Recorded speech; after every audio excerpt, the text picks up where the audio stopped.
Walking through the city, lights all aglow.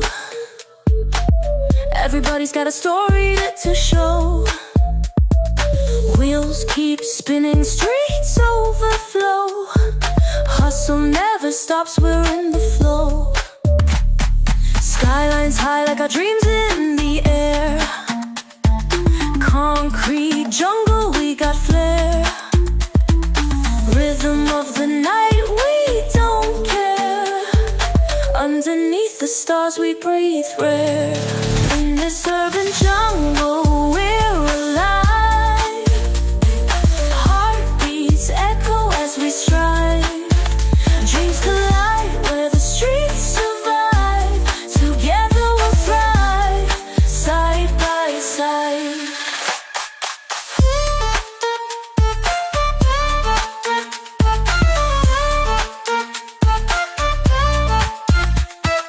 Echoes of the past linger near. Future calls, we face it with no fear. Every corner tells a tale so clear.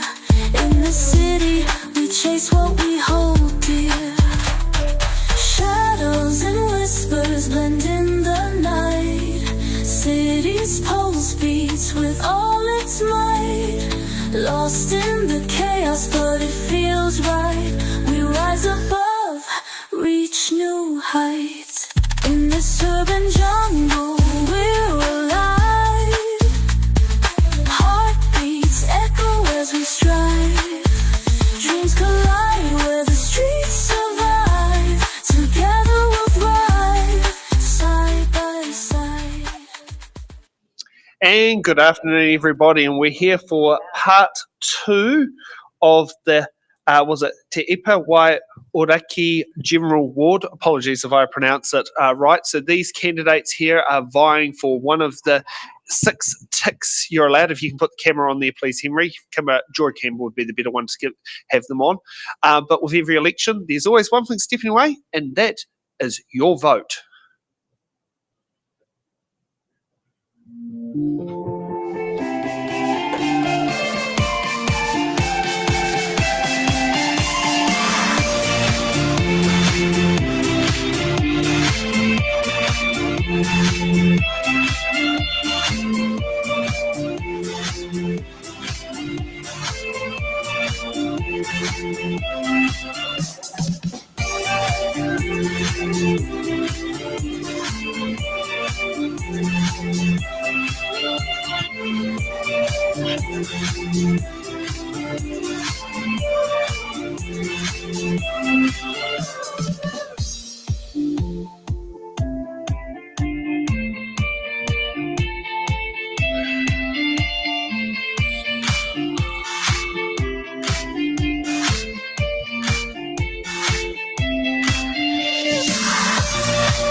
And let's give everyone a big round of applause.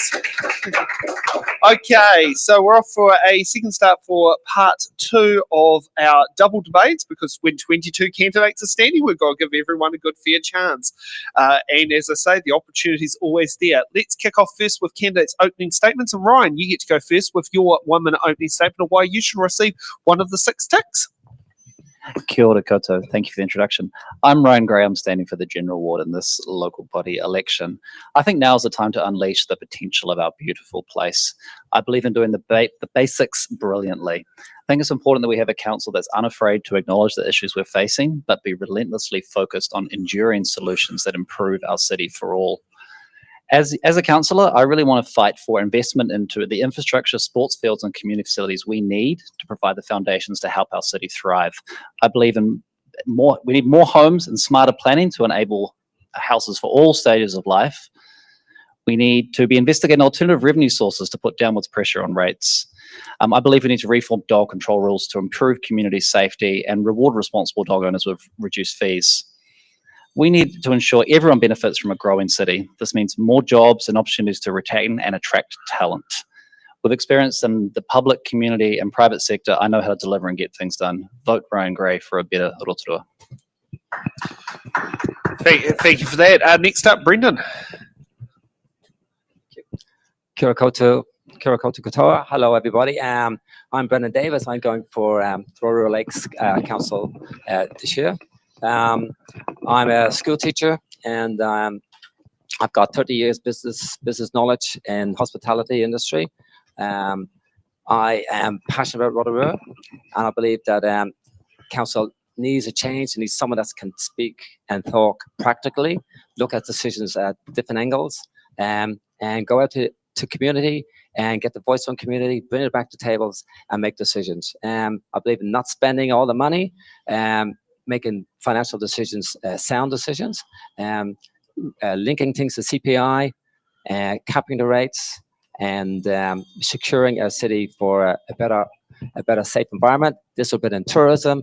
I'm married with 4 kids.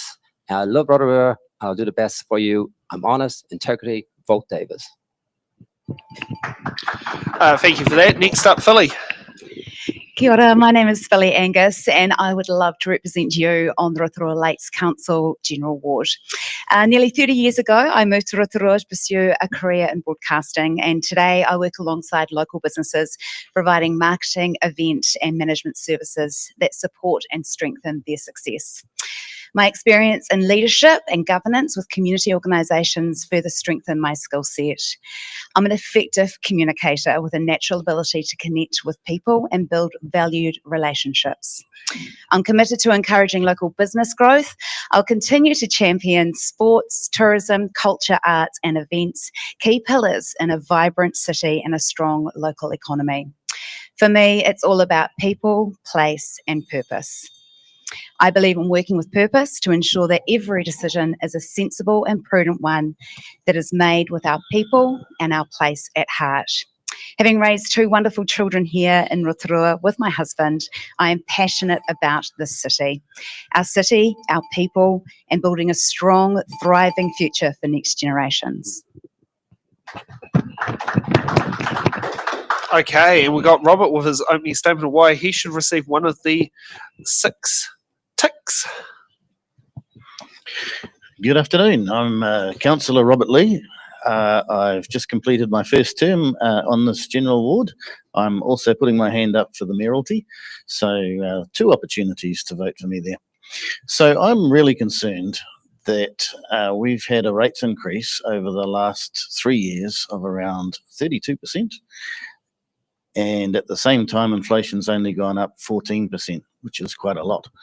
But nevertheless, it's not sustainable to carry on having rates rises more than double the amount of inflation. This is unsustainable. There's only so much blood that can be extracted from the stones. So I support the rates capping. That is a central government proposal. I also support the removal of the so-called 4 well-beings from the purpose of the Local Government Act, because that's going to force councils to focus on the must-haves, not the would-like-to-haves. Okay, thank you for that. Okay, now let's get off to the box question. So, because of budget cuts and volunteers and having to run things on the smell of an oil rag, today I'm going to be both Selwyn Too Good and Tenaka Kabushia.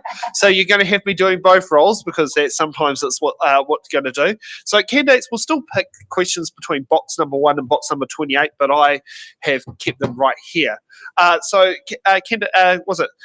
Now, all candidates get given 2 button cards or 1 defer card. Metaphorically speaking, they're there, but I will still record a tally of what it is, because even when you got the physical cards, you still got to do it, because some people just keep butting in.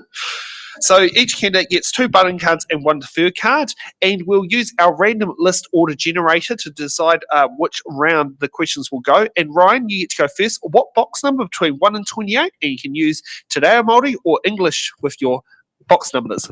Number 12. Number 12. Okay, we have L for Lima. What are your priorities for maintaining and improving our roads, footpaths, and public transport connections? thought I'd start with a fun fact here. Did you know that when footpaths are maintained, they're only maintained to the standard that they were built? That's despite our understanding about what we need in footpaths and cycleways moving so much in the kind of time that they were built. An important consideration that isn't considered now, wasn't considered when roads are built, that should be considered now, is especially on accessibility. That means ensuring that footpaths are wide enough to enable people that are in wheelchairs to get past people on bikes, electric scooters, and people that are walking. So an important priority to me is understanding is to ensure that a place-based approach to maintenance and investment is to ensure that the footpaths and roads meet current and future users. This means safe walking and cycleways to allow people to navigate a city as they want to. Roads must be regularly maintained to reduce overall costs. Okay, thank you for that. Robert, what box number? Oh, 22. 22. Thanks for choosing my birthday. So that's always a good one. And the other day to remember it by is Labour Day, as my mum got to experience being in Labour on Labour Day. And yes, unfortunately, yes, being born late, you end up landing on a public holiday. It's my birthday as well, actually, the 22nd of August. Oh, you're August. Oh, I'm October, but yes. But that's all right. Oh, so that means that, yeah, there's a 2-month gap. Okay, we got M for Mudupara. Do you support reviewing council spending priorities before turning to further rates increases? Well, there's a question up my alley, of course. One of the areas where a lot of money is being spent, and I find it pretty troubling, is in some of the mayor's established about a dozen committees, a total of 30 committees, but there's about a dozen committees that actually are actively involved in managing ratepayers' assets and spending ratepayers' money. So that's the first place I'll be going to review whether or not these committees ought to exist or whether they ought to exist in the current form. But to just give you some examples, there's one committee that had a budget of $10 million that was put into the long-term plan over the next 10 years. And that particular committee, that was never approved by our elected members, even though our mayor was elected on a platform of stop the spend. So that's where I want to start digging to save ratepayers' money. Well, 30 committees does sound like a lot. Yeah. Okay, Brendan, what box number? 2. Number 2. Okay, and we've got G for geyser, because it's a lot better than golf. Okay, ignore the top part of the question. Okay, how will you keep rates fair and affordable while meeting environmental and infrastructure obligations? Again, it's all about smarter spending. It's controlling what we spend and what we spend on. No nice haves. Back to the basics. Weigh out new projects that are on the line and ensure that it's affordable and it's fair to ratepayers. I think this council has gone along and spent things without actually doing due diligence, and that's what needs to be done with every project. Every project needs to be looked at, and it needs to be also communicated to the community what is happening and why we're spending it. Once we get the feedback from them, then we need to go over again and discuss it. I think it's just being practical, prioritizing it, and making good sense of it, that you're not spending money that is not your money to spend. And that's what I would do. Vote for Davis. Perfect. Okay, Philly, what box number? We'll go with number 1, so people vote Philly Angus first. Oh, it's don't think we use STV here, but I do like the concept. But first tick. First tick. Oh, well, that's a good way of putting it. Yes. I was trying to think, I voted in STV, but I do live in Te Whanganui Tara, Wellington. All our ticks either. That is true. Yes. You just make sure you don't put too many in there, otherwise they don't know where to assign the ticks to. Yes. Okay, so we've got U for uniform. How will you embrace kaitikaitanga? Apologies if I pronounce that wrong. Principles. Kaitiakitanga. Kaitiakitanga. Yep. Principles in council's climate action, water management, and biodiversity. You can tell I definitely don't write the questions. Okay. Well, we all have a responsibility to our environment and practicing these principles, and it makes us all caretakers. Embedding these principles makes our guardianship of our environment a guiding principle, not just a box tick. And climate action, that means planning with future generations in mind. And water management, that means protecting the health of our lakes and our rivers and our aquifers through sustainable use and strong partnership with iwi. By weaving these principles into every strategy, we protect our treasures, our fauna, while building a stronger, more resilient Rotorua for future generations. Okay, can I ask you to pull the plug out of your microphone and put it back in, because I that's... thought it was a bit cracked. I was a bit disappointed with that. Yeah, would you like to restart that answer? Did you not get any of it? Oh, no, we got that. It was just Okay. jumping in and out, and it was like, but if you want to, we can go again. That's all right. I think people got my main message. Perfect. Do you think perfect. or no? I don't know. Let's put up the mic and we'll hear it now and see if we got the I think main... we're good now. Oh, yes, perfect. Yeah, just need to be unplugged and replugged in. God, that sounds like a computer solution. Did you unplug it and plug it back in? Okay. Okay. We are off for a new new round. Phil, you to go first. What box number? We'll go with 21. 21. Oh yes, the good old voting age of 1949, when my grandparents were brand new school teachers. Okay, we got K for Kumra. What is your view on co-governance arrangements for natural resources and council services? Well, I support co-governance as it strengthens how we care for our natural resources, lakes, rivers and forests, of course. Iwi bring deep cultural knowledge and responsibility, and working together helps ensure a sustainability for future generations. For council services, the focus must stay on fairness, accountability, and delivering for the whole community, while building partnerships that add value and reflect our shared responsibilities. We all have a part to play. Okay, now we have Button from Robert. Yes, I'd like to butt in on that one. I'm a wee bit more sceptical when it comes to co-governance, because the more co-governance you have, the less democracy you have. And I'm of the view that while councils can require you to pay your rates, that money comes with strings attached. And the strings that are attached is that the people get to choose who spends their money. So when unelected people are involved in spending ratepayers' money, they make decisions that aren't necessarily in the best interests of the district. In fact, it's only the elected members that make a declaration at the start of each term that they will act in the best interests of the district. So co-governance has been an interesting experiment over the last decade or so. It received a lot of opposition initially when it came in. We now have the benefit of hindsight. Co-governance can be extraordinarily expensive. There was $7 million that we just wrote off a couple of months ago in relation to a co-governed project that ended up failing. Okay, next up, Brendan, what box number? 8, please. 8. Is No. this working? Oh. Okay, we got J for Juliet. How will you improve transparency in how rates are set and how council money is spent? That's a very good question, and I think it's a question a lot of the residents would like to know. You know, we get a report from the council, and can you read the council? Can normal people read that? Can they read an accounts? No, they can't. It's very difficult. And they're looking at it, whichever way you look at it, from an accountancy point of view or a business point of view, it's complicated. We need to really, really make it simple and clear, and report where every dollar goes, not just what we see on the books. As people have highlighted, there's other council groups that have access to spending money. This should not be happening. Everything needs to go to the councillors. The councillors need to have the last say, and they need to be really scrutinizing and microscoping every penny that's spent there.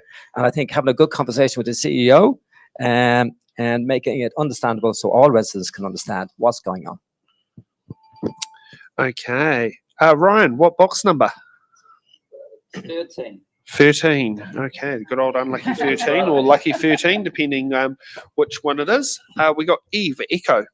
What does good local representation mean to you, and how will you make sure residents feel engaged and informed throughout your term? Look, too often when it comes to local election time, you get candidates pop up who haven't been visible in the community in the 3 years in between. They seem to pop up every 3 years and go, "Oh, vote for me." Now I want to know what you. Now I want to know what you think about things. If I'm elected, that changes. I want to ensure that people can get me on the phone, can email me and expect a response. I'm already active on social media and I'm engaging with people through that forum, and that won't stop if I'm elected.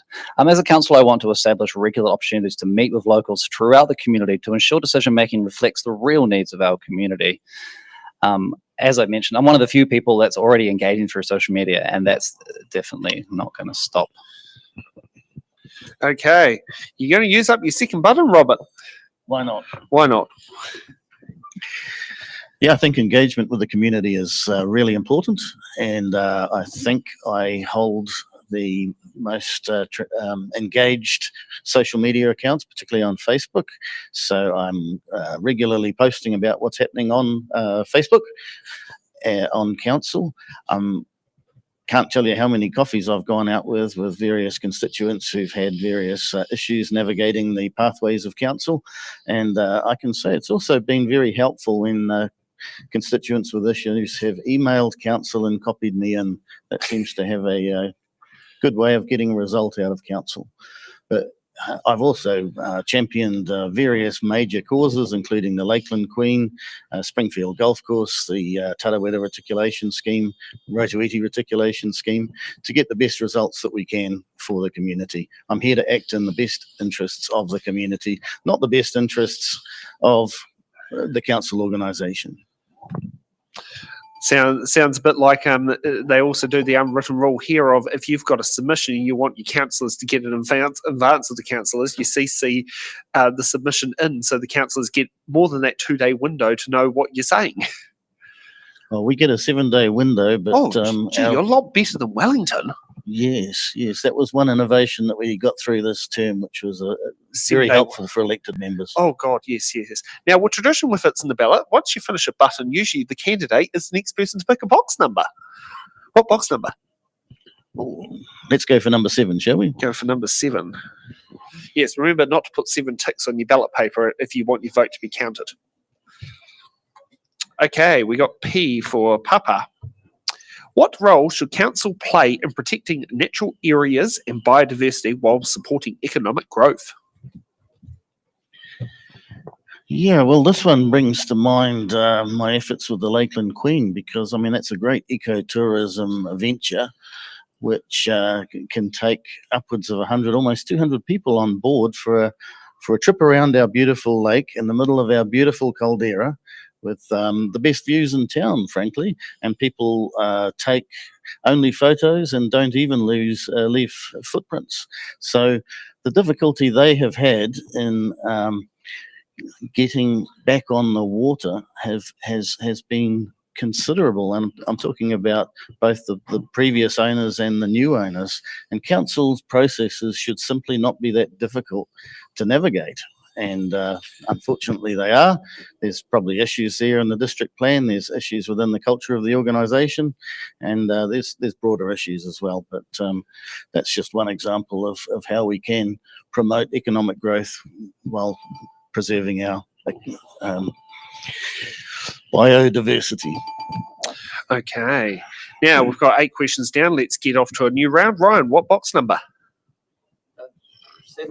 17. Oh yes, the good old age. You can join the army.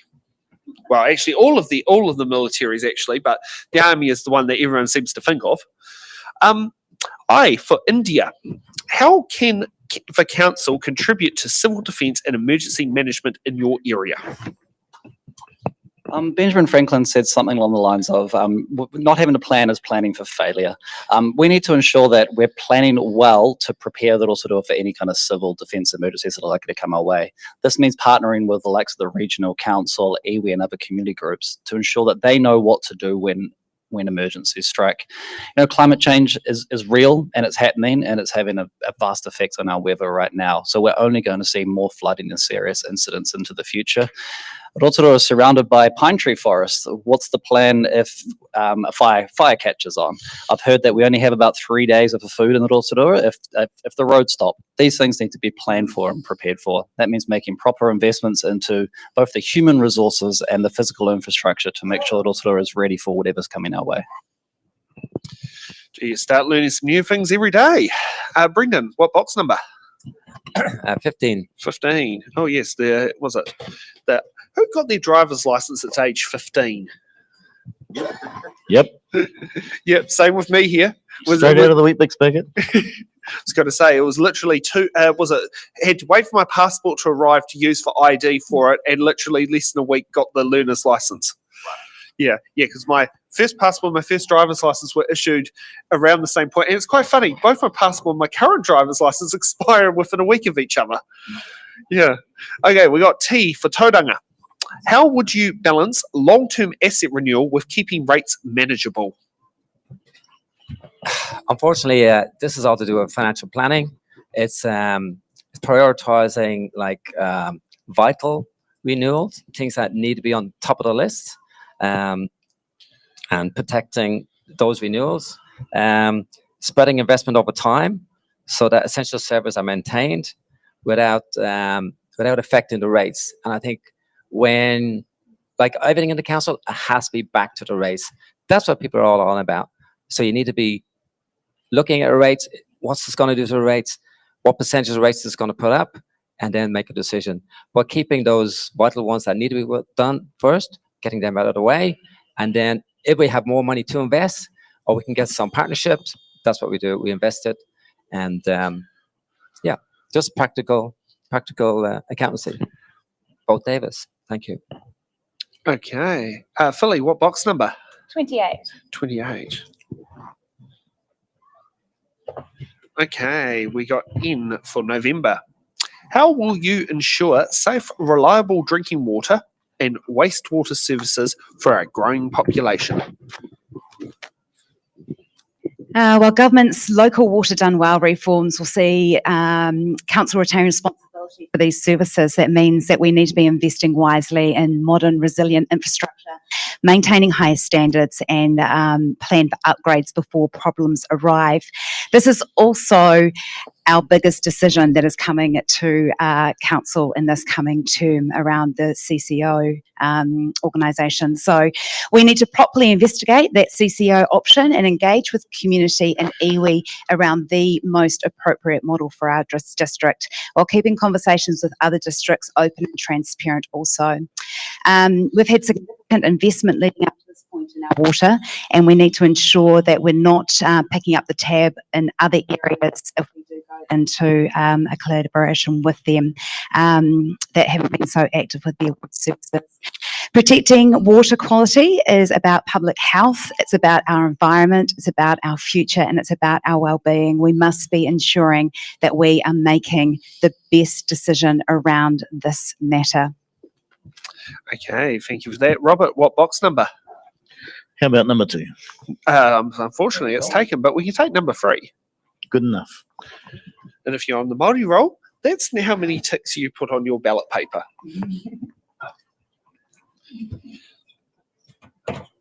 Okay, we got V for victory because only, achieving the seats. Do you support stronger policies to reduce emissions from council operations and projects? No. I don't see any great benefit in costing our ratepayers more money to achieve essentially no outcome. I mean, when you haven't got the 4 largest countries in the world signed up to the Paris Agreement, USA, China, India, Soviet Union, then even if New Zealand were to sink under the waves, we're not going to make a difference. And here in little old Rotorua, we're not going to make a difference either. We're in economic hard times at the moment. We cannot be We can't be making life more difficult for our ratepayers, and that would even include as it applies to the dump fees, which is where some of the extra costs are being added on. Okay, and we have a button from Ryan. It's a bit of a sad indictment on our city when a mayor of our city says that the environment doesn't matter, that we don't have, that we have no place to play at all. I think that's really sad, Robert. Yes, we are a small player, but we all need to do our bit. You say it costs us money. Let's say when we built the Sir Howard Morrison Centre, we put solar panels on top. Those solar panels will be paying the electricity bills for that building. Energy Event Centre, the exact same situation. And you're saying that we just shouldn't bother? That's completely beyond me. I'm a little bit speechless that a mayor of our city thinks the environment doesn't matter. Our water levels are rising, our lake levels are rising, and we're just going to go, oh, whatever, nothing we can do. Have a nice day. I'm shocked, Robert. I'm not the mayor yet, but if you want to pay for that luxury, then vote. Sorry, vote for Ryan. sorry. I want to be mayor. Okay, we've 12 questions down. Philly, what box number? Let's go with 27. Is that still available? Yeah, 27, that's still available. Just unplug your mic and plug it back in because I think it will reset the connection. Yeah. I don't know. I don't know, it's like got gremlins in it. All right. Okay, let's try now, yeah. What letter are we doing? We're doing S for sulfur. Maybe I've got sulfur in my mind. How will you help the ward adapt to climate change impacts like flooding, drought, or rising temperatures? Through resilient infrastructure, so stronger stormwater systems, reliable water supplies, and greener urban spaces to help reduce that heat that we will be anticipating. Wetlands to manage flood and protect water quality also, and making decisions that are sensible and future focused so that our city grows. We also need to be ensuring that we're building a community that's safe and sustainable and ready for those challenges with the changing weather and what that brings for us. So, yeah. Okay, Ryan, what box number? 30 left. Still got quite a few. 14. Yes, we've got 14. I don't know what's important about that number, but it's a number. Okay, we got Y for, was it Yankee? What opportunities do you see for iwi and hapu partnerships in major council projects? Put simply, Rotorua wouldn't exist without the generosity of iwi and hapu. It's entirely appropriate that iwi and hapu aspirations are considered when planning major projects. Iwi and hapu should be engaged throughout major projects on their rohi, and opportunities for appropriate cultural storytelling throughout design. Ultimately, this isn't a question for me, it's a question for iwi and hapu to understand how their aspirations can be represented in council projects. Okay, and we have a button from Brendan. So just go ahead. Yep. Yeah, I think, is it working? Mm-hmm. Oh, yeah, sorry. He's just moving the camera over. All right. So, yeah, no, I think it's very important that we look at this. Iwi and Hapu, they play a very important role. This is Rotorua. It's, it's a couple of Maridom, basically. It's also the greatest tourism and greatest revenue we can bring into this city. So we need to harness it into tourism and actually be proud of it and actually put it on the stage. I remember I was talking 3 years ago at a tourism venture, and I stated that there was nothing happening on Waitangi Day. Why was that? The mayor came over to me, I think it was Chadwick at the time, and said, listen, that was great ideas. And after that, they started putting, Waitangi Day, they started putting boats on the water, they started having market days, all the things I had said they should do. That's the kind of thing we do. We need to bring business in here on those days and really embrace the Maridom so that we can push Rotorua to being the jewel that it should be in tourism. So, yeah. Okay. Brendan, what box number? 15. I'm sorry that's taken, but we can give you the current driver's license age of 16, or we can go down as low as 11. Oh, let's have 11. Legs 11. Do you all know legs 11? Okay, we got H for hotel. Do you support exploring alternative funding sources to reduce pressure on ratepayers? Of course, anything that's going to take the pressure up our rates, especially central government has to play a role here. I think the central government has put a lot of pressure on Rotorua, and we need to get that back as in dollar signs. So I will be pushing the government to actually support things here to complement what they did to Rotorua with COVID and all the housing problems. So I think partnerships, user pay models, I will look at them as long as it's not going to be too taxing on the residents. Innovation funding tools and reduce pressure on ratepayers. That's the main thing. So I think there's a lot of scope there, but I think it's looking at smarter ways to invest in our city. And as I said, central government is the key, and having conversations with them will be very nice. Vote Davis. Okay, Robert, what box number? How's number 17?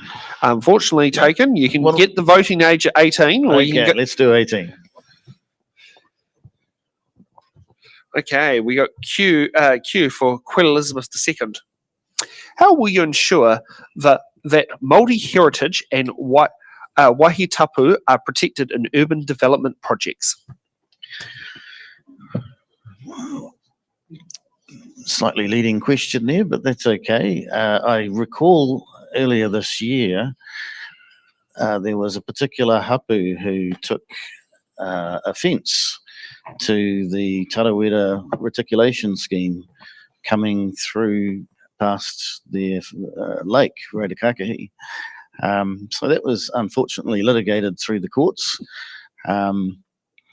It was a situation where local iwi asserted the right of veto over council developments on behalf of the community. The court found that the hapu didn't actually enjoy right of veto. Obviously, we need to maintain good convivial relationships with iwi and then with hapu, but we can't be held to ransom by them, and we can't let the ratepayers be held to ransom by them. Thank you for that. Okay, we are 16 questions down in another round. Ryan, what box number? 23. 23? Yep, we can do that. Feels good. I can take them off. Okay, we got A for athletics. Do you support political party endorsements of local government candidates? Ultimately, it's a question for each individual candidate if they wish to be endorsed or seek endorsement from a political party. For myself, I stand strongly as an independent candidate. The only group that I am beholden to for how I vote, if I'm lucky enough to become a councillor, is to the people of Rotorua. In some ways, the political parties can play a role in boosting voter turnout. For example, if you kind of said that you really love the ACT Party, you're going to draw ACT Party voters and turn everybody off, and vice versa. But ultimately, it's a decision for each individual candidate. Okay, Brendan, what box number? I've got that one, by the way. 28. 28's gone. We got 26. Okay, we got AA for AA batteries. How would you ensure the housing growth is affordable, sustainable, and supported by the right infrastructure? AA, so it'll be down the bottom after Z. Yes, it's yeah.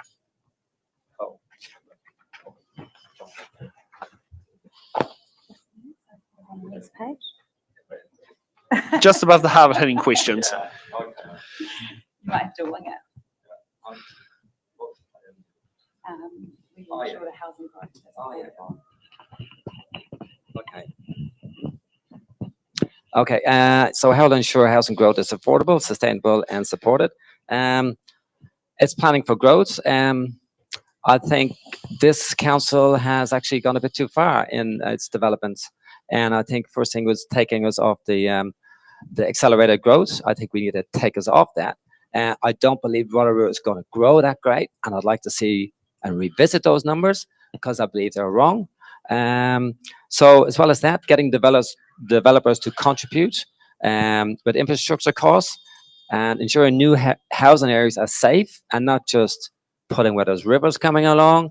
We have a big flooding history in Rotorua, which seems to be ignored by councillors, by the government, everybody. So, vote Davis. Okay.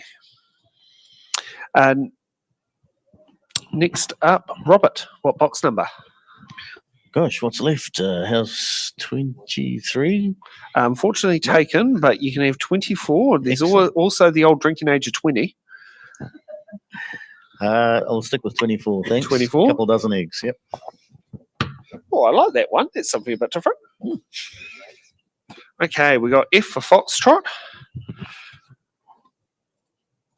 Okay, do you support strengthening iwi partnership and ensuring council's decisions reflect Te Tiriti principles? Great question for me. Section 4 of the Local Government Act talks about the principles of the Treaty of Waitangi, and in particular it talks about the Crown's responsibilities to comply with the various principles of the treaty, which includes the principle of partnership. Unfortunately, for those who support iwi partnerships, that's the Crown's obligations, not council's obligations. Councils were never signatories to the treaty, nor are councils part of the Crown. So we don't actually have any, as a council, legal or other duties to enter into these partnerships. And in fact, Section 10 of the Local Government Act talks about the purpose of the Local Government Act, which is to enable democratic decision making. That means decisions ought to be made by the democratically elected mayor and councillors, not other people who haven't been elected but have been co-opted onto committees. Okay, we've got a button from Ryan. Again, I love it when Councillor Robert Lee decides to give a legal opinion on things. This is the guy who tried to take the council to court after or before the previous election, and then withdrew it and had to spend $30,000 in legal costs back to council. So yeah, your interpretation of existing laws probably isn't the one that I would recommend that people follow. The Local Government Act does ensure that we need to ensure that Māori they participate in decision making. How that's structured, I think, is really important. And I think it's just rude to the forefathers of our city. You know, it's essential that we honour Te Aroha and respect their ongoing role in shaping our city. This council has a number of forums where iwi voices are heard, from the Te Aroha committee to Māori wards to the Gifted Reserves Committee. I think it's important that we ensure that these are actually working well to enable them to participate in decision making appropriately. Do I get a right of reply, seeing he mentioned me? Go ahead. It's not in our format, but I do believe it is warranted. Yeah, thank you. Ryan referred to the litigation that I brought in 2022 that would have given voters enrolled on the Māori roll a vote that was worth 2.5 votes. It was an attempt to steal democracy from Rotorua, and I'm very pleased to have done my part to defend democracy in Rotorua, and I'm pleased to say that our council withdrew that bill from Parliament, and we continue to have democracy in this town today because of those efforts. Well, thanks for some of that clarification of what piece of legislation it was about. I do remember that bill going through Parliament. Yeah. Philly, what box number? Is 9 gone? No, it hasn't. Let's do 9. Okay, we got X for X-ray. What actions would you take to ensure Māori housing aspirations are included in the district plan and future developments? Well, I fully support. I don't know. Yeah. Right, I probably got there you go. I support policies. Swap mics. Swap mics and restart the timer. Thank you, Brian. I support policies that make it easier for Māori housing aspirations to be realised through the district plan and future developments. That means working alongside iwi and hapu to identify suitable land, reducing the red tape around housing, and ensuring that planning rules reflect cultural values as well as being practical in those needs. Also about partnerships that bring together council, iwi and government, so investment supports whānau in housing on Māori land. Okay. And we've, was it off to another round? Philly, you to go first. And can you grab the neighbour's mic because that's much better. Let's go with 16. Is 16? Yes, Thank 16 is still there, the current driver's license age. And we got R for Rotorua. Do you support investment in better stormwater systems to reduce flooding risks? I feel like these questions are slightly repetitive, but that's okay. Yes, I fully invest in better stormwater systems. They're essential in protecting our homes, businesses, and our infrastructure as Rotorua grows and our weather continues to provide more challenges for us. We've had key areas in Rotorua affected by flooding with local homes. The likes of Nongataha, having to deal with that. And I did have something else to add, but it slipped off one of my pieces of paper. So I'll just scan through because I couldn't remember all my answers. But it's not just about pipes and drains. It's also about how we look after our environment, looking at installing more wetlands into our ecosystem, because wetlands provide nature's flood protection. They soak up stormwater, they reduce flooding risks, and of course they improve water quality at the same time. Okay, Brendan, what box number? Yes, we still got 10. Okay, we got D for Delta. What does genuine Te Tiriti partnership look like to you, and how would you advocate for it at the council table? Well, Te Tiriti, it's all about partnership, but it's also about sharing decision making. So basically, it's about giving Maori a voice. I believe everyone has a voice. I think everyone needs a voice, and I think respecting their voice is fair enough. I think you have to go to the community and listen to everybody. And I think having a place where they can give their voice is fair enough. Yeah, I'm happy with that. Okay. Ryan, what box number? Is there any left? 27? No, but we can do 25. The age your car insurance excess gets reduced at. I remember that day fondly. Yes, Yes, 20, yeah, 25 yeah. sounds good. Yeah, yes, I remember when my excess went from $800 to $300. Okay. We got W for Whakatane. What experience or skills do you bring to ensure sound financial governance and decision making? I have business experience, both operating my own, along with working in operations and management in an NZX listed company. I chair a charitable trust dealing in a multi-million-dollar project. Ultimately, I think that the councillors need to understand the numbers to make the best decisions in the interests of our city. Okay. Robert, what box number? Yeah, I think number 20 is still available, is it? Yes, number 20, the old drinking age, is Yep. still available. Don't know why that one sticks to my head, because apparently it was a voting age for a very, very short period of time as well. My wife was, my future wife was 19 actually when she came over, so she was fell foul of that law briefly. It's all right. We got C for Charlie. How will you ensure our community has a strong voice as the government rolls out major reforms such as the Local Government Systems Improvement Amendment Bill and Local Water Done Well?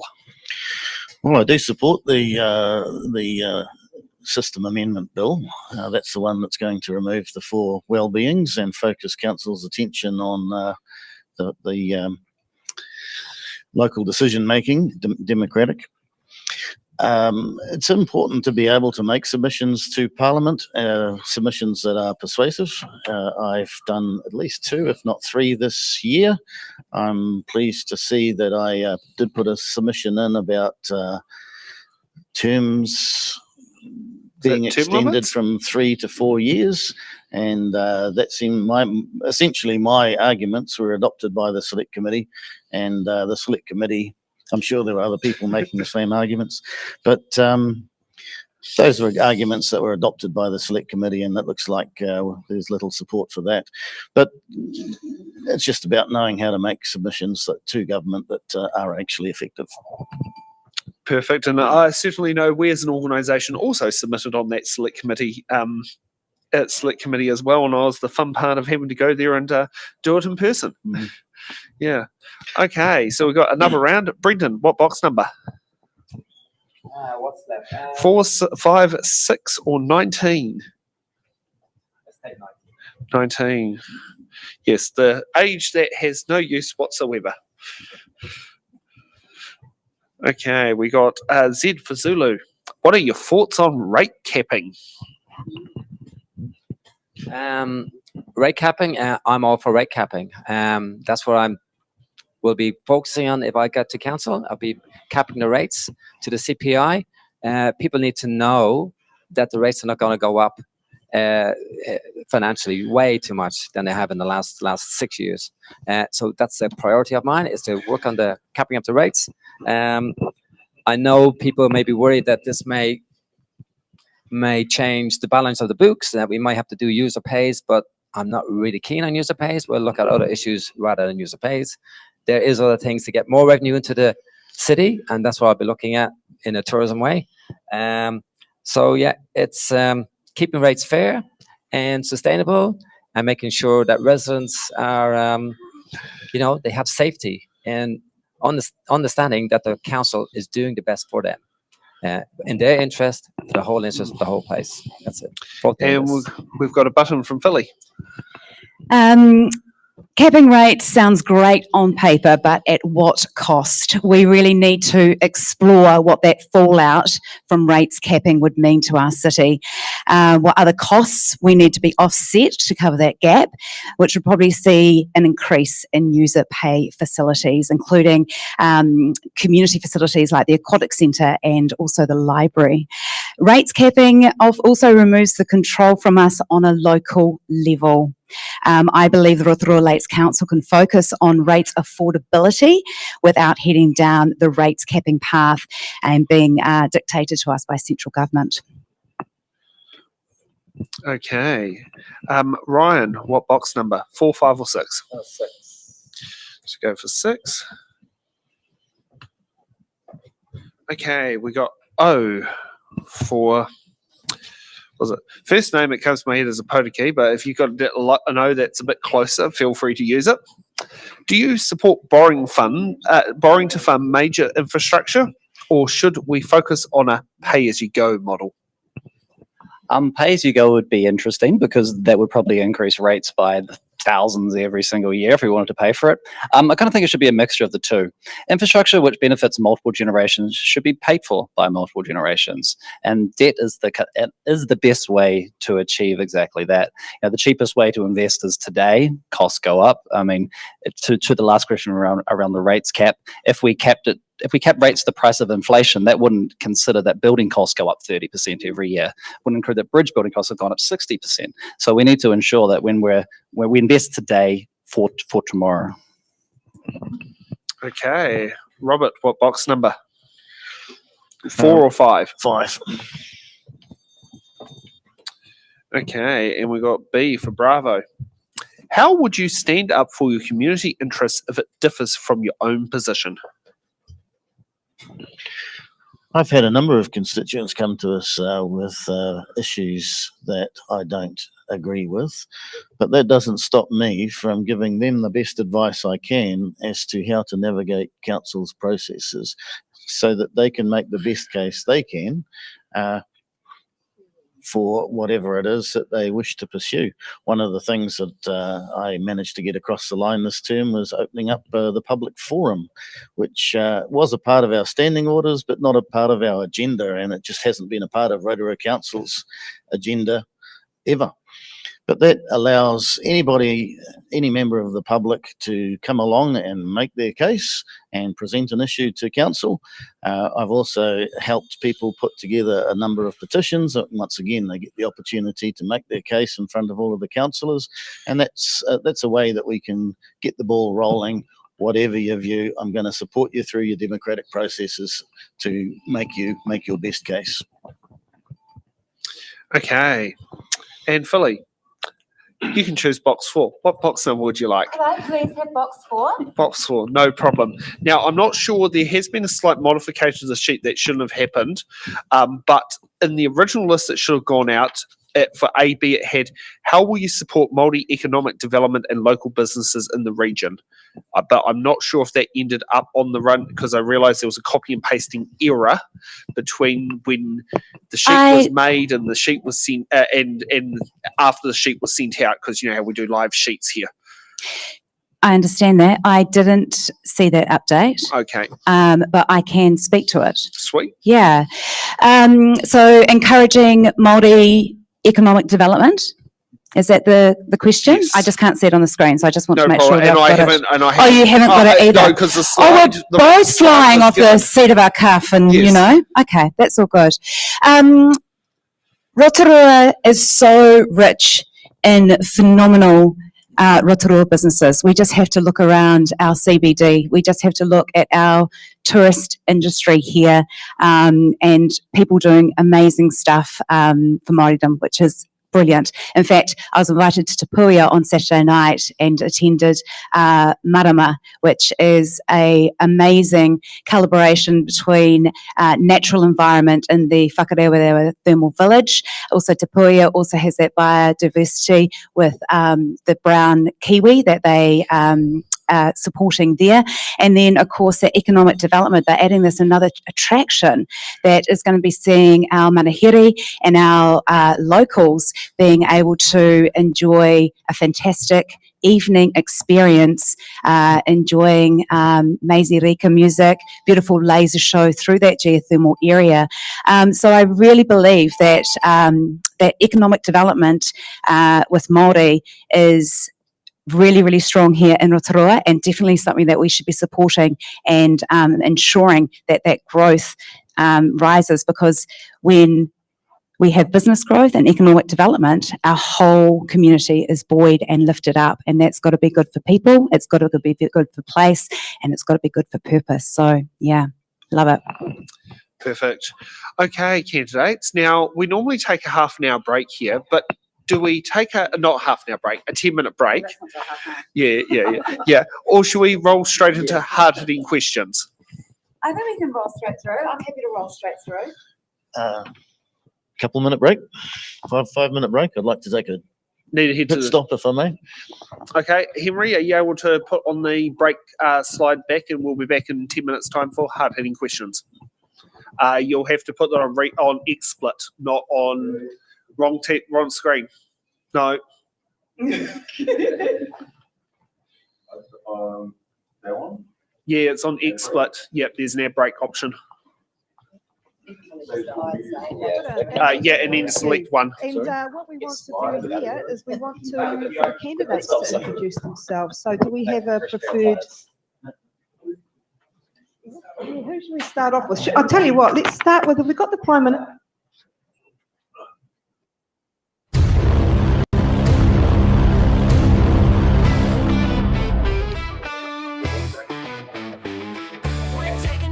Just a short little breather to stretch out your legs. You don't need a leader. The live stream will be back, so don't go too far. But for now, you can wander wherever you are.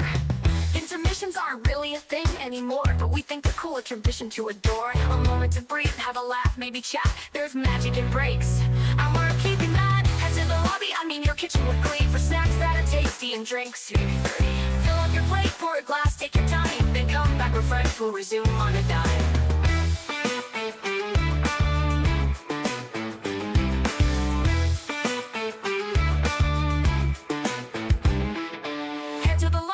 Your kitchen with glee, for snacks that are tasty and drinks. Maybe 3.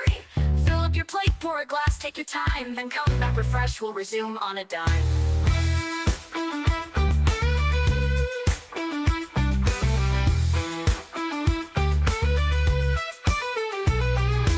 Into the lobby, your kitchen with glee, for snacks that are tasty and drinks. Maybe 3.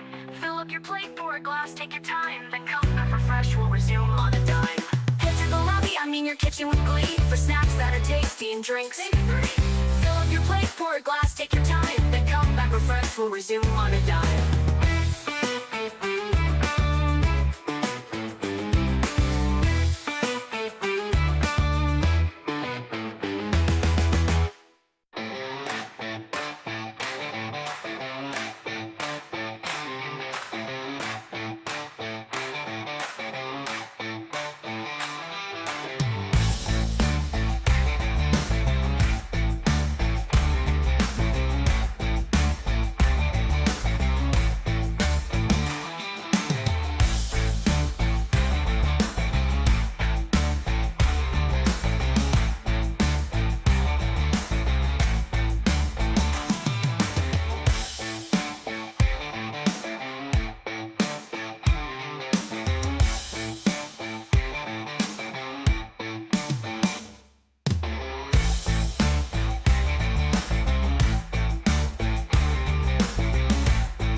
short little breather to stretch out your legs. You don't need a leader. The live stream will be back, so don't go too far. But for now you can wander wherever you are. Intermissions aren't really a thing anymore, but we think they're cool, a tradition to adore. A moment to breathe, have a laugh, maybe chat. There's magic in breaks, and we're keeping that. Head to the lobby, I mean your kitchen with glee, for snacks that are tasty and drinks. Fill up your plate, pour a glass, take your time, then come back refreshed, we'll resume on a dime.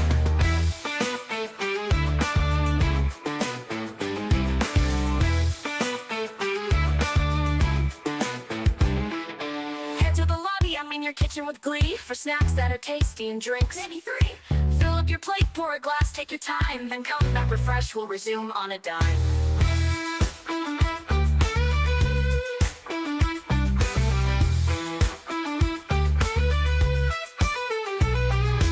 Into the lobby, I mean your kitchen with glee, for snacks that are tasty and drinks. Maybe 3. Fill up your plate, pour a glass, take your time, then come back refreshed, we'll resume on a dime. The lobby, I mean your kitchen with glee, for snacks that are tasty and drinks. Fill up your plate, pour a glass, take your time, then come back refreshed, we'll resume on a dime.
shit, don't panic, but it's almost time to get back to the show. The candidates have stretched their legs, been partying, taking a break. Cause there's still hard-hitting questions, closing statements and stuff you wanna know. So grab those snacks for the answers and prep for decisions you need to make. Oh, oh, oh, oh, oh, oh, oh, oh. The candidates have stretched their leg. The candidates have stretched their legs, been partying, taking a break. Oh, oh, oh, oh, oh, oh, oh. There's still hard-hitting questions, closing statements and stuff you wanna know. So grab the snack you wanna know. So grab those snacks and the answers and prep for decisions you need to make. Oh, oh, oh, oh, oh, oh, oh, oh.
Hard-hitting questions without getting debated. What does a question? Because every candidate has answered the hard-hitting questions.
The mute key on the stream deck or somewhere?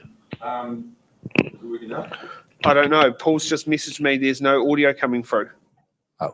And that's why I was thinking it was the mute key on the computer. That's good. Okay.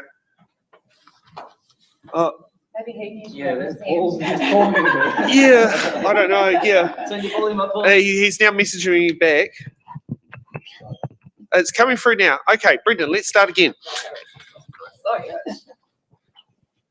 Okay, can you restart the timer? Okay, thank you. As I just said, I didn't get this question, but anyway, here we go. In 3 years' time, I would like to see Rotorua with a big tourism coming in. We've sorted out the homeless problem. This is one of the key issues. Nothing is going to succeed in Rotorua unless we sort out the homelessness, because we won't have tourists, we got homelessness. We won't have a clean city. We won't have a safe city. They're the things we need to be working on. We need to be safe to come into town for older people, for the younger people at night time to enjoy and party, and we need to have a good community that is feeling safe and vibrant. So we have this. We'll have restaurants, people eating out at restaurants at night time, and people coming to the city on the weekends, and domestic tourism will be right up there, and Rotorua will be the jewel that it should be. Thank you. Okay, next up, Robert. What does success look like for this ward? Well, I don't really think in terms of success for the ward so much as success for the whole council.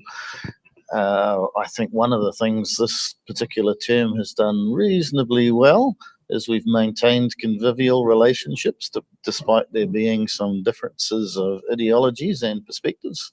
So that will be a mark of success. It'll be great to see low rates that we've managed to keep to inflation. That would be a marker of success, as will Rotorua heading in the direction of becoming the best version of us that we can be. Okay, Philly. For me, success after 3 years looks like our people, place, purpose, going back to that, people, our community feel listened to and they feel connected with what's happening in council for them, that they feel safe, supported and proud to call Rotorua home. Housing is more affordable, services are reliable and there's more opportunities for local jobs, and our community wellbeing is strong. Our place, our roads, our footpaths, our public spaces are well maintained, flood risks are better managed, our lakes and our natural environment are cared for, along with having made good decisions around local water done well. Rotorua's culture and heritage are protected and celebrated as we develop as a city, and we're vibrant with events and manahiri, and our communities are thriving. Our business and economic development are strong and going from strength to strength. Our purpose at Council is making disciplined, future-focused decisions, managing finances transparently, and keeping rates fair and affordable for everybody. We're building strong partnerships with iwi, businesses and community groups to grow Rotorua sustainably and ensuring that every decision strengthens our future. Okay, and Ryan. You can totally give them I think success is in council means that when people's rates, when they open up their rates bill, they don't think, not the bloody rates bill again. They actually think, well, you know, I don't like paying rates, but I know that I've got a city that functions well. I know that when I turn on the tap, the clean water's going to come out. When I drive down the road, there's not potholes. When I have interactions with council, I know that the consenting system works well, that we're enabling more homes. And speaking of enabling more homes, that's a key part of what we need to do. Cracking down on homelessness by enabling more homes in the right places and ensuring we have government partnerships to provide that wraparound support to actually get people off the streets to enable our businesses to thrive again. A key focus of mine as well is around reforming dog control rules to improve community safety here in Rotorua and reduce costs for people overall. Okay, so let's get on to hard-hitting question number 2. How will you integrate kaitiakitanga guardianship into regional environmental and land use? Helen, that's the person I can blame for putting that question in there. Robert. Yeah, thank you. So, if I'm not mistaken, the word kaitiakitanga isn't found in the Local Government Act, so I don't believe we have any specific obligations in that respect. But I am in favour of convivial relationships, and there are things that we may be able to do if we've got committees who have a particular interest in a particular reserve, for example, and we do.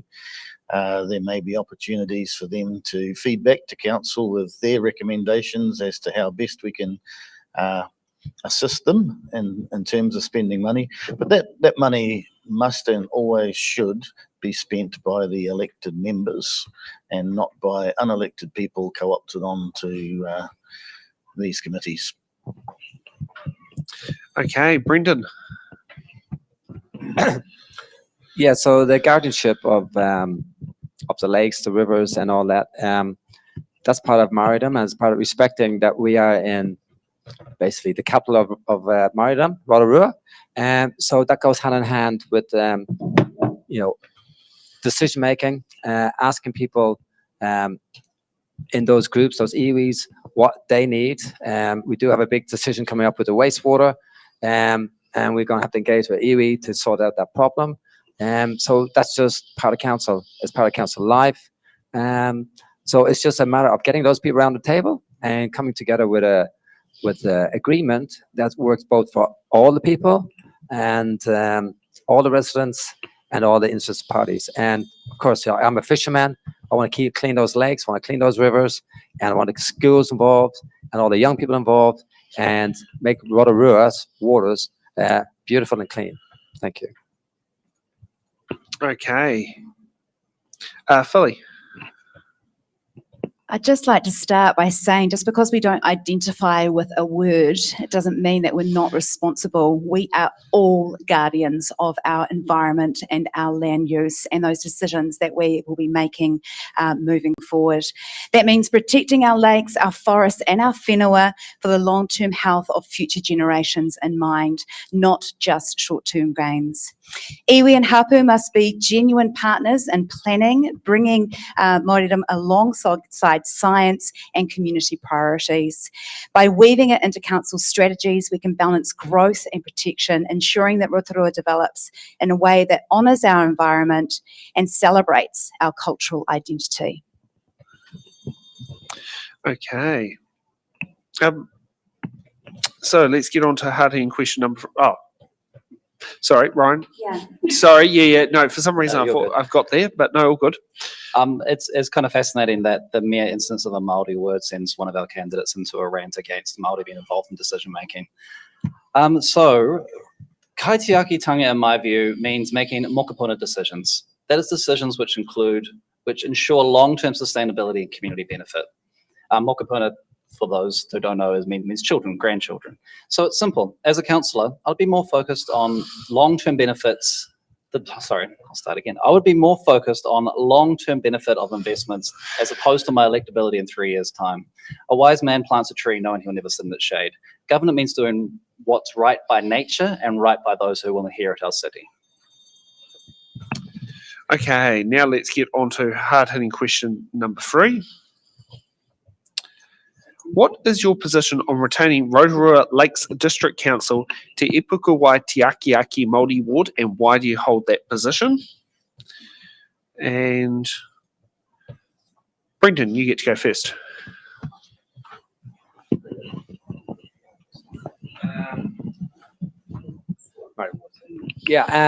Māori wards.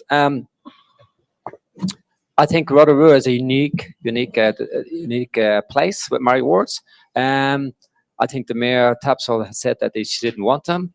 I think the reason that is because most of the Māori people are not on the Māori wards. So there's a small population on the Māori wards, and I believe it's not a true reflection of what Māori people want. I believe that we have had plenty of elections with no Māori wards, and we have plenty of Māori representation. So I think the council is unique, and that is again a couple of Māoridom, and that we have and always will have Māori people on council. So I think Māori wards are probably not needed here because only a small portion of people are being allowed to vote in the Māori wards because no Māori people are on the Māori wards. Okay, Ryan. Changing it up. I think that the referendum on Māori wards is quite disappointing that it only includes Māori wards and doesn't consider the rural ward. Many rural ward candidates are not happy only having one vote around the table, and I think the referendum would have provided a great opportunity to do exactly that. The Local Government Act means that we must ensure Māori participation in decision making. I think it's a question if a Māori ward is the best way to achieve exactly that. Just getting a Māori elected, does that mean that all Māori are actually represented in decision making? Which is why I think it's disappointing that we're going through a referendum to make these type of decisions. In an ideal world, we'll be waiting for a review to fully understand how Māori participation can be included in decision making in a way that works for Rotorua, not for some political agenda pushed out of central government. Okay, Robert. Yeah, I, for 2 reasons, don't support the continuation of a Māori ward. One, it's not in the best interests of Māori, and 2, it's not in the best interests of the rest. It diminishes democracy. In the first instance, I'll rely on Councillor Tanya Tapsell's arguments that she made in 2021 when she argued against a Māori ward. She noted that there were 4 Māori sitting on that council, and she's since noted that now that we have a 3-seat Māori ward, there's actually only 3 Māori sitting on this council. So she would argue that it hasn't worked out well for Māori. In fact, better representation without a Māori ward. I would argue that it makes the Māori ward councillors democratically accountable only to Māori voters, and I think we are required to all act in the best interests of the whole district, so that would align the democratic incentives as it should. Okay, Philly. But I really hope that this referendum brings more people out to vote, to have their voice heard about how the council is informed in the future.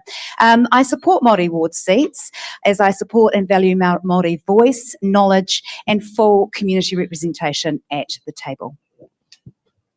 Okay, so we're at that part of the show today where it's closing statements, and each candidate will give a 1-minute closing statement of why they should receive one of the 6 ticks to be voted. Philly, you get to go first.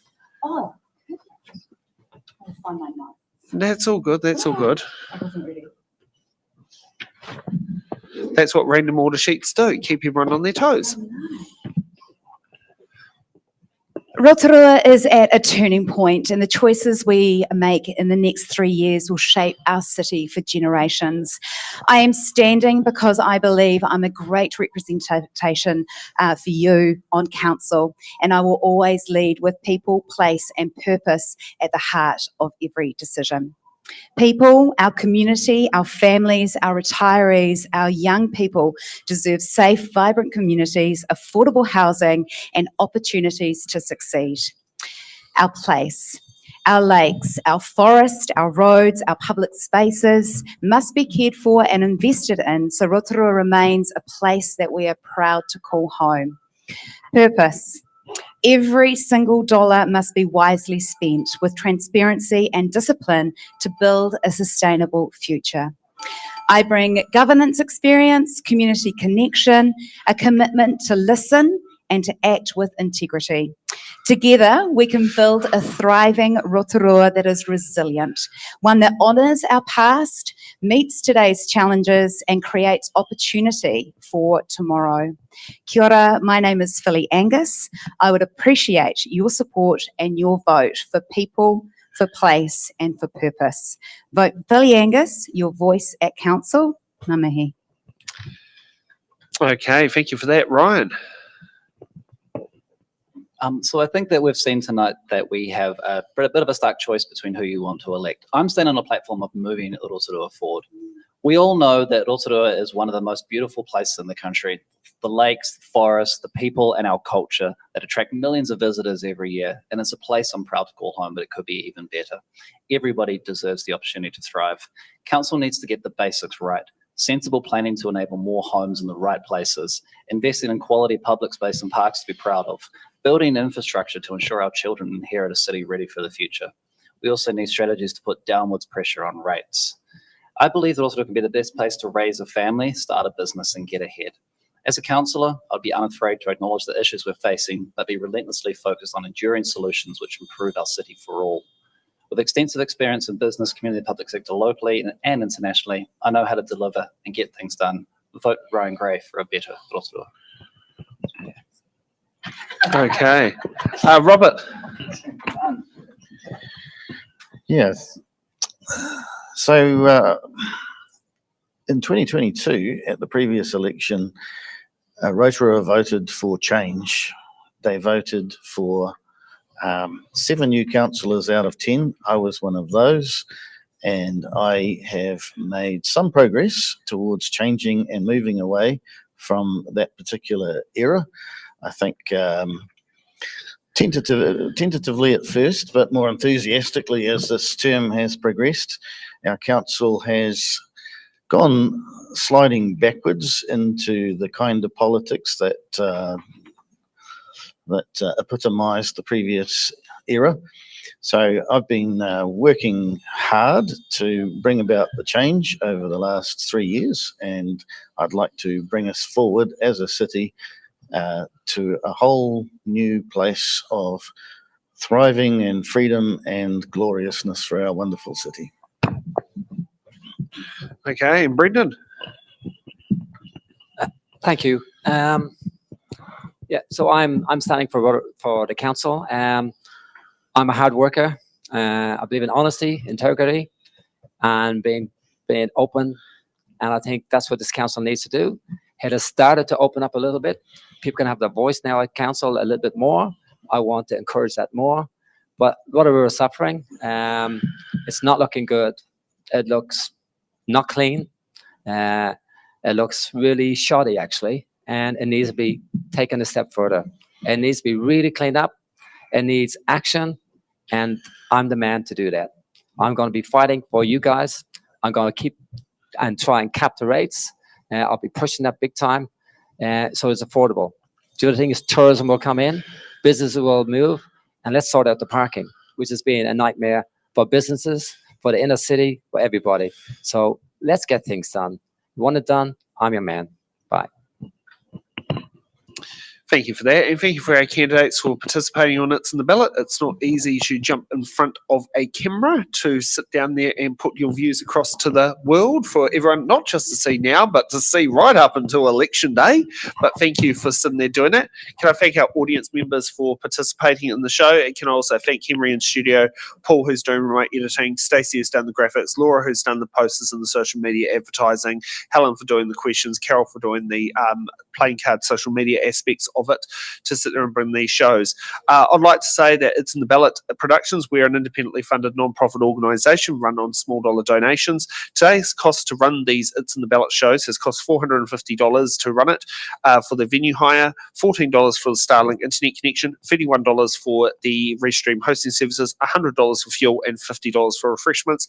I'd also like to thank Bay of Plenty Regional Council for providing $500 to help with the running costs of today's shows. But if you'd also like to sit there and help, you can donate to us on our it'sintheballot.nz and click on donate here and put a direct credit deposit into a bank account. That gets there the quickest with the least fees.